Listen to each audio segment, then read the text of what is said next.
pertama ada pendiri agama Konghucu. Pendiri agama Konghucu adalah seorang nabi. Ia lahir di kota Zhou di negeri Lu di dataran Cina. Sejak umur 3 tahun ia ditinggalkan oleh seorang ayahnya, dan umur 26 tahun ibunya meninggal dunia. Sejak itulah dia selalu berdoa pada masa kecilnya. Dan saat bermain dengan teman sebayanya, ia selalu memerankan sebagai seorang pemimpin dalam berdoa. Pada masa mudanya, ia berhasil dalam bidang peternakan dan pertanian.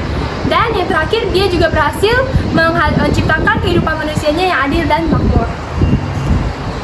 Nah, selanjutnya teman-teman tahu nggak sih inti dari ajaran agama Konghucu? Nah, berhubung dengan agama Konghucu itu sangat menjunjung tinggi moralitas, maka tujuan dari agama Konghucu itu mereka sangat mengharapkan seluruh umatnya itu menjadi seorang Konghucu atau manusia yang budiman. Nah, orang-orang Konghucu ini memiliki moralitas tinggi yang sudah sangat mendekati dengan Nabi, yaitu Konghucu itu sendiri. Yang ketiga adalah Hari Raya Agama Konghucu. Hari Raya Agama Konghucu adalah Hari Raya Imlek, di mana Hari Raya Imlek ini merupakan pergantian Tahun Baru Cina ataupun di Tiongkok. Di Indonesia, Hari Raya Imlek ini dijadikan sebagai hari libur nasional sejak masa pemerintahan Gus Dur dan juga Megawati Soekarno Putri. Jadi yang terakhir adalah eksistensi agama Konghucu di Indonesia.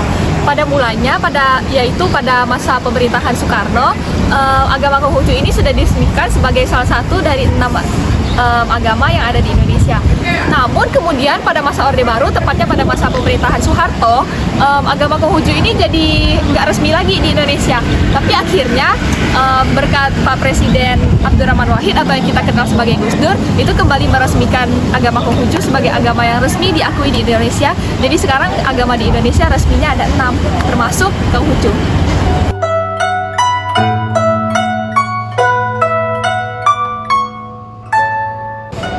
Jadi yang kelima, saya akan menjelaskan tentang buku-buku yang bisa digunakan untuk kebaktian pada agama Konghucu. Jadi mereka memiliki sebuah kitab-kitab tertentu yang akan digunakan pada saat kebaktian untuk melantunkan doa-doa atau menghaturkan lagu-lagu yang akan dipersembahkan kepada para dewa dan dewi. Nah, jadi ini adalah salah satu buku yang digunakan oleh para umat Konghucu untuk beribadah. Beginilah isinya. Terdapat banyak sekali lantunan doa-doa dan lagu-lagu yang misalnya akan digunakan untuk pendupaan contohnya. Lalu ada beberapa lagi buku-buku lainnya yang juga berisi beberapa lantunan doa-doa yang akan digunakan. Ini ada bahkan terdapat tata cara untuk bermeditasi ataupun untuk penyembahan kepada dewa. Oke, jadi di sini saya sudah bersama dengan salah satu orang yang menjadi anggota dari wihara ini. Bernama Bapak Chunhuat. Bapak Chunhuat. Oke Pak, izinkan saya menanyakan beberapa pertanyaan ya Pak. Ya. Pertama, apakah ada nggak sih ritual atau upacara tertentu yang diadakan di kelenteng ini? Dan kalau ada, gimana caranya saya bisa berpartisipasi di sini? Oh, jadi di setiap kebaktian wihara itu kan ada tata cara kebaktiannya. Tata cara kebaktian itu kan kita punya buku kebaktian. Jadi semua tata cara itu ada di dalam buku kebaktian tersebut. Itu adalah tata cara kebaktian rutin yang biasa kita lakukan setiap hari Minggu,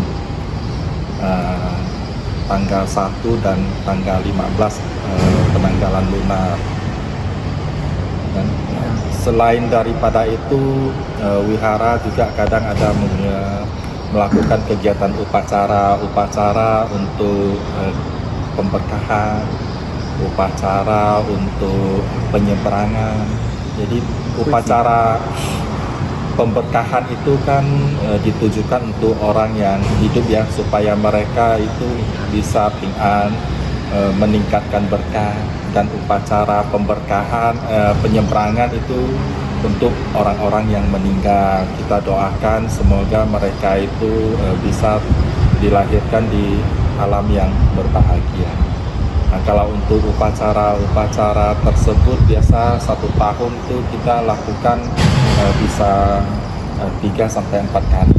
Kadang kan Chengmeng kan, terus Cibwekwa. Nah, terus di akhir tahun itu biasa kita ada menyelenggarakan acara Tai Sui. Itu kan Ki Hokan, Tai Sui Ki Hokan, untuk mengantar dan menjemput istilahnya kalau di pasaran itu Hi Tai Sui Kak Hai Tai Sui. Oh, baik, baik. Ya, dan itu menjadi inti daripada kegiatan upacara dalam 1 tahun. Kalau tiga upacara itu haruslah. Selain daripada itu bisa ditambah-tambahkan lagi upacara-upacara yang lain. Seperti mungkin kita ada upacara yang namanya upacara pertobatan. Upacara pertobatan itu adalah untuk mengakui semua kesalahan-kesalahan kita, dan kita juga berusaha untuk berjanji lah supaya kedepannya kesalahan-kesalahan yang sering kita perbuat itu bisa kita kurangi. Nah, kira-kira seperti itu. Lalu coba ini caranya, gimana caranya kalau kita mau berpartisipasi? Apakah ada syaratnya atau bisa langsung aja? Setiap kalau untuk berpartisipasi mengikuti kebaktian ataupun upacara di wihara ini sih ya tinggal datang aja kan, sesuai dengan hari waktu yang ditentukan. Dan apabila kita ingin menjadi umat di wihara ini kan pasti ada prosesi upacara menjadi umat wihara tersebut begitu. Seperti kalau misalkan di dalam agama Islam mereka membacakan 2 kalimat syahadat kan, itu masuk Islam. Kalau Kristen, Katolik itu ada upacara baptis. Kalau untuk wihara kan agama Buddha ya, itu namanya bersarana. Istilah Mandarinnya Hui, bersarana. Saya lanjut ke pertanyaan kedua, Jadi gimana sih filosofi dasar agama Konghucu tercermin dalam arsitektur atau seni di wihara ini? Jadi bagaimana sih filosofi antara agama Konghucu itu sama arsitektur dan kesenian yang sudah ada di sekitar sini? Konghucu itu kan ajarannya itu kan lebih kepada jalan manusia ya. Bagaimana manusia itu berperilaku selama kehidupan mereka itu di bumi ini. Jadi mengatur antara hubungan manusia antar manusia dan juga antar manusia dengan negara. Itu lebih kepada perilaku cara hidup kita yang benar itu harusnya tuh seperti apa. Dan Konghucu itu dengan ajaran agama Buddha juga tidak saling bertentangan, karena di dalam ajaran agama Buddha itu juga mengajarkan jalan-jalan kehidupan yang benar kan, begitu kan. Artinya itu kita itu tidak berjalan di jalan yang sesat. Untuk arsitektur ini segala macam ini kan dipengaruhi oleh tradisi daripada kesukuan ataupun tradisi daripada daerah di mana kita bertempat tinggal. Karena kita kan Tionghoa ya, jadi kita membangun wihara ini dengan model arsitektur Tionghoa. Kalau di Jawa bisa aja wihara itu dengan bangunan bertradisi Jawa. Jadi tidak ada satu bentuk khusus tersendiri. Lalu ada nggak sih kira-kira waktu khusus atau perayaan agama Konghucu yang bisa dirayakan di kelenteng ini?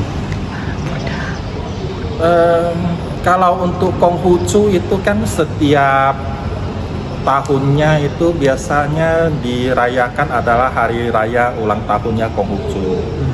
Nah, karena kita ini kan lebih fokusnya di ajaran Buddha ya. Untuk hari-hari ulang tahun Konghucu itu kita tidak merayakan. Ya, oke lah, kurang lebih kasih untuk waktu dan kesempatannya. Ya, Dengan Bapak siapa tadi ya? Chun Huat. Oh, Chun Huat.